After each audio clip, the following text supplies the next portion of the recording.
Hey, Runeterra, bem-vindos ao Cantinho Yordle e hoje eu vou estar trazendo para vocês uma história mais ou menos explicada sobre a ruína que está acontecendo agora no League of Legends. Só que a ruína que eu vou estar trazendo aqui não é a ruína que está acontecendo agora, e sim a ruína anterior que aconteceu. A história bem lá do comecinho, tá?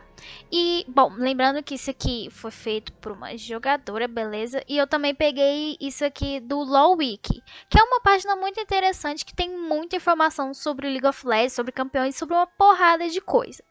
E além de eu estar pegando as informações que está escrito lá, eu vou estar acrescentando com informações que eu sei que eu já contei aqui para vocês no canal. Então, caso eu erre alguma coisa, lembre-se que eu estou falando apenas como jogadora e também o LoL Wiki é feito por jogadores de League of Legends. Então, se acontecer alguma coisa errada, se eu falar alguma coisa errada, só corrigir de boa aqui nos comentários, beleza? E bom, eu vou estar pontuando esses acontecimentos para vocês darem uma entendida, porque, tipo, na história acontece muita coisa tudo junto, quase ao mesmo tempo, e é bem confuso de se entender. Mas então, bora lá. E bom, a marcação de tempo em Runeterra é parecida com a nossa, só que focada em Noxus. Como quem escreveu as coisas, linhas do tempo e tudo mais foi Noxus, então tudo pra você vê nas histórias é mais ou menos igual a gente. A gente segue o conceito de, por exemplo, 200 anos antes de Cristo e 200 anos depois de Cristo. Em Runeterra é mais ou menos a mesma coisa, só que lá é tantos anos antes de Noxus e tantos anos depois de Noxus. E bom, a ruína é datada de 25 anos antes de Noxus. E para vocês terem uma base de acordo com a linha do tempo que Noxus fez, a ruína aconteceu até antes das guerras rúnicas, para vocês verem o quão antigo foi. Tanto que hoje em dia a gente fala que o Viego dormiu há mais de 1000 anos. E é exatamente por isso, porque aconteceu já há muito tempo. E bom, começando do início, acontece o seguinte. Em um reino distante, que no caso é Camavor, um reino feiticeiro muito poderoso vinha tendo inúmeras conquistas e se tornando cada vez mais influente. Por esse motivo, muitos tentavam contra sua vida, mas o rei era poderoso demais para um mago derrotar. Numa tentativa de assassinato, a General Kalista consegue rapidamente desviar a lâmina do trajeto de seu rei, mas a espada envenenada acaba atingindo sua esposa, a rainha. E bom, no caso, esse rei feiticeiro, ele é o Viego que é descrito. E bom, nas histórias que a gente conhece sobre o Viego, a única coisa que a gente conhece é que ele é um rei triste que só queria sua amada de volta. Então a gente não sabe muito dessas conquistas, nem o que ele exatamente fazia em Camavor. A única coisa que a gente sabia é que ele deixava praticamente o reino às traças para poder ficar com sua amada, que é a rainha Isolde. E bom, em um certo dia, ele saiu com sua amada Isolde e muitos conspiradores estavam conspirando para tentar matar o rei, já que eles não estavam muito satisfeitos com o tipo de reinado que ele estava fazendo. Então, foi até descrito também pelo LoL chinês que um desses conspiradores, que foi quem atirou essa lâmina envenenada, foi da Rosa Negra. Então, pode-se especular até que a LeBlanc tem uma mãozinha por trás desse assassinato do rei que na verdade assassinou a rainha. Mas enfim, a Kalista, ela é sobrinha do Viego, então ela sempre estava ao lado de Viego, tanto que foi ela que salvou a vida dele. Porém, acabou condenando a vida de sua esposa. O rei usa sua magia para desacelerar o veneno e envia Kalista para encontrar uma cura em algum lugar de Runeterra. Kalista então deixa seu homem de confiança, Ekarim, encarregado de suas funções durante as buscas. Só abrindo entre parênteses aqui, nessa época o Ekarim ele também não anda muito satisfeito com o que o rei anda fazendo. E tipo, não foi uma boa ideia Kalista ter deixado o Ekarim lá com o Viego. Apesar de ser de confiança da Kalista, o Ekarim ele já era um pouco mente virada, mais ou menos tipo trash, mas não totalmente. Mais pra frente eu vou estar explicando direitinho, vocês vão entender. Ou caso queiram entender, podem estar indo lá no audiolivro que eu fiz da lore do Ekarim para entender melhor o que eu tô falando. E bom, depois que a Isolde ela é acertada por esse dardo, o Viego ele tenta de todas as formas tentar curar sua esposa desse veneno. Então ele manda a Kalista buscar qualquer tipo de coisa de cura por Runeterra para curar sua esposa. Mas Calista não acha nada, então tipo ela fica indo e voltando. Até que em sua busca, Calista logo acabou nas Ilhas das Bênçãos, onde foi instruída a trazer a rainha para que fosse curada nas águas da vida. Mas também foi avisada de que a ordem natural não pode ser quebrada, e que se a rainha morresse antes de ser trazida até as ilhas, ela não poderia ser mais salva. E bom, a gente sabe que depois de tanto a Calista procurar por Runeterra inteira alguma cura para Isolde, ela acabou encontrando as Ilhas das Bênçãos. Só que, na época, essas ilhas elas eram bem complicadas de se achar, já que elas eram cobertas por uma névoa sagrada. E essa névoa sagrada escondia as ilhas, mas de alguma forma ela conseguiu chegar até as ilhas. E lá ela falou com o sacerdote e tudo mais, implorou para ele deixar ela ser trazida, a rainha no caso, para as águas da vida para tentar melhorar o estado de saúde dela praticamente. Só que deixou avisado que ela deveria estar viva, porque caso senão aconteceria um desastre. Então, tipo, dependendo, até os sacerdotes já sabiam do que poderiam acontecer caso a rainha estivesse morta já. Tanto que o sacerdote até dá uma bússola para a Calista poder voltar, tipo, certinho para as ilhas, porque foi bem difícil de encontrar essas ilhas. Então, o sacerdote dá até uma bússola para ela poder se localizar e achar facilmente as ilhas para trazer o quanto antes a rainha. E bom, voltando à parte do Hecarim, durante a ausência de Calista, o rei acabou ficando paranoico e suspeitando de traição do seu próprio povo. Hecarim, se aproveitando disso, começa uma campanha de massacres sangrentos. Então, no caso, como o rei já estava transtornado da cabeça, já estava louco da cabeça, e a Calista estava ausente, que tipo, era mais ou menos o braço direito de Viego, o Hecarim acabou se aproveitando, porque o Hecarim ele já estava com a cabeça meio virada, querendo sair matando todo mundo. E como o rei já tava meio paranoico, suspeitando da galera, foi tipo que o ponto pro Hecarim começar um massacre inteiro pela Camavor. Tipo assim, o rei ele já tava louco e paranoico pelo que aconteceu, pela tentativa de assassinato. O Hecarim tava matando todo mundo, então imagina o quão sangrento tava a Camavor. E tipo, a rainha acaba morrendo, então tipo, o rei, o Viego, ele acaba acho que chegando no ápice do surto dele. Ao retornar, Calista se depara com aquela situação e é informada sobre a morte da rainha, se lembrando do que os sacerdotes disseram e se recusando a informar o rei o que havia descoberto. O rei então a chama de traidora. Aqui é aquilo. Falaram pra ela que a rainha tinha que estar viva, mas a rainha morreu. E tipo, a Calista, pela paranoia, ela já com certeza conhecia seu próprio tio e já sabia que ele acaba fazendo alguma paranoia. Então ela guardou pra si o que ela descobriu nas Ilhas das Bênçãos. E acabou sendo chamada de traidora. E o Hecarim, como ele já tava com a cabeça mudadinha, ele começou a fermentar mais ainda, que daqui a pouco eu vou estar falando pra vocês. E bom, infelizmente a Calista, ela confiava bastante no Hecarim, mas se antes o Hecarim já tava fazendo merda, ele tinha que ter uma oportunidade de fazer mais merda ainda pra piorar mais as coisas. Então, mesmo que a Calista não tenha contado para o rei o que ela descobriu das ilhas, ela acaba contando para Hecarim. E o Hecarim, pensando, opa, vi aí uma oportunidade, ele acaba contando para o Viego sobre tudo o que a Calista falou. Sobre as ilhas, sobre as águas da vida e tudo mais. O rei então navega até as ilhas e exige que os monges tragam a sua esposa de volta à vida. Com a recusa, o rei ordena que Calista mate os sacerdotes, mas ela se nega a cometer tal crime. Hecarim a empala pelas costas com sua lança, matando-a covardemente e depois assassina os monges. Nessa parte aqui, o rei ele já tá nas Ilhas da Sombra e ele chega lá e fala: eu quero que façam minha esposa voltar à vida.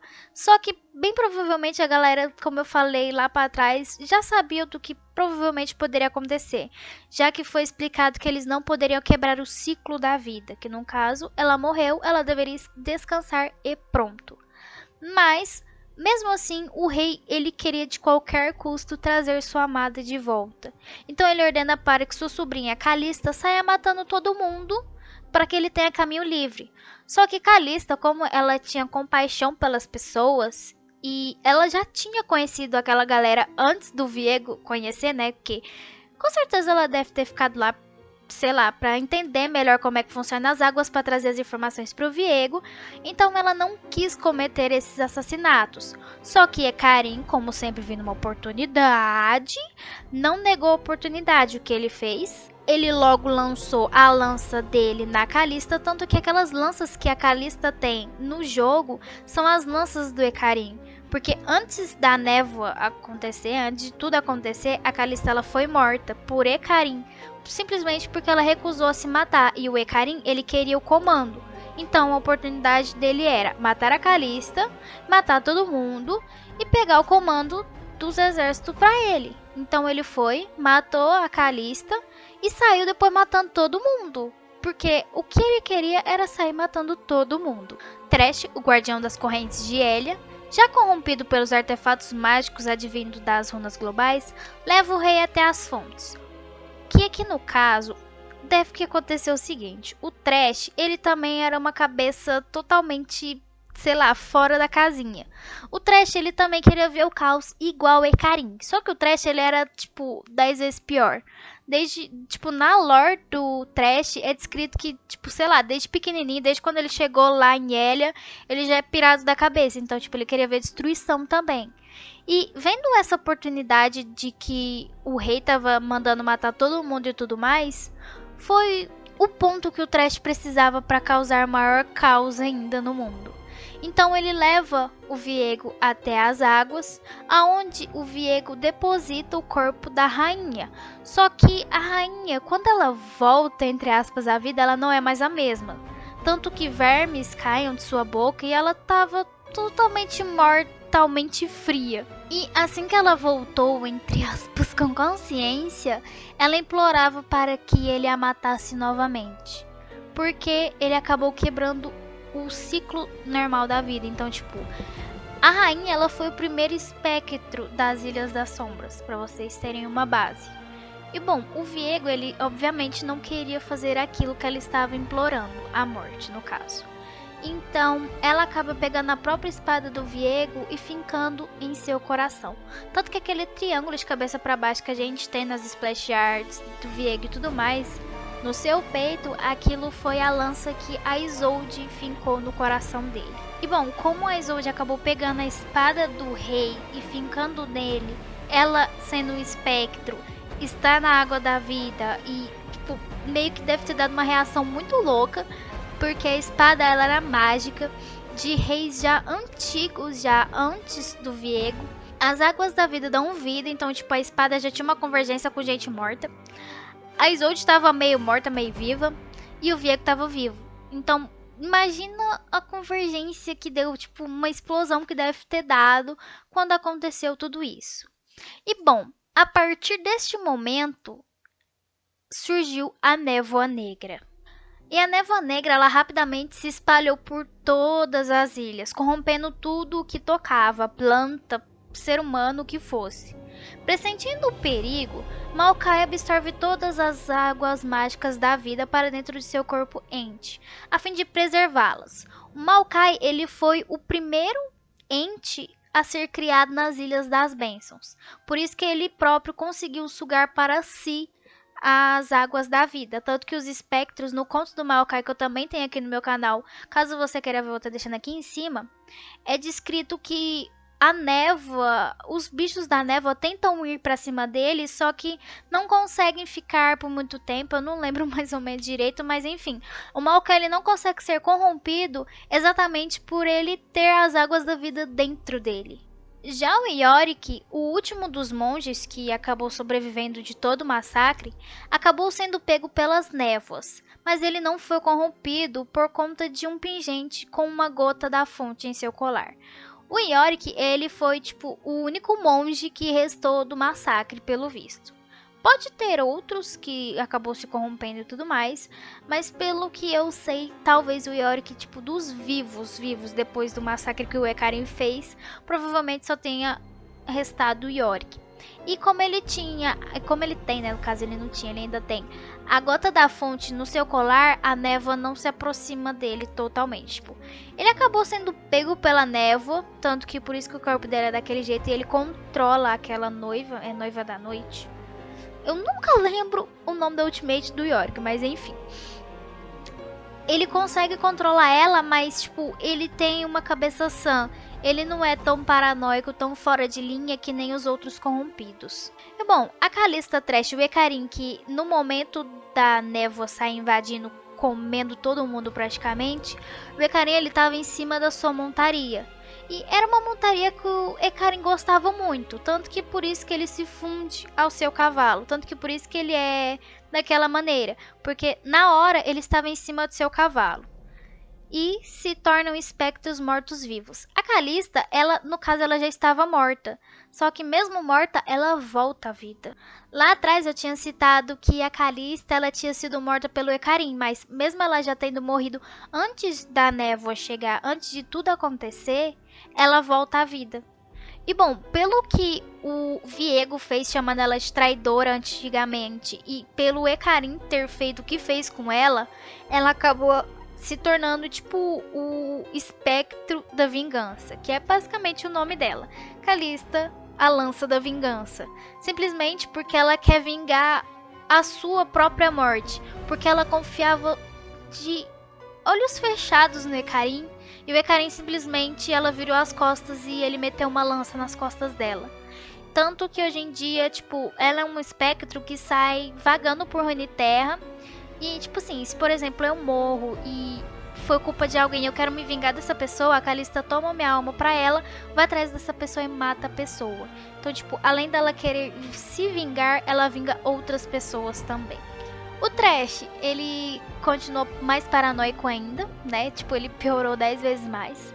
O Viego, depois disso, ele acabou entrando num sono profundo de 1000 anos. E ele acabou acordando agora para procurar os fragmentos de sua esposa. Porque depois do que aconteceu nas Águas das Vidas, provavelmente rolou uma espécie de explosão, como eu falei. E a Isolde, ela foi transformada em vários fragmentos. Que um foi parar na caixa de música, um foi parar na sua boneca, um na cena e um ainda está por algum lugar de Runeterra na qual o Viego tá achando.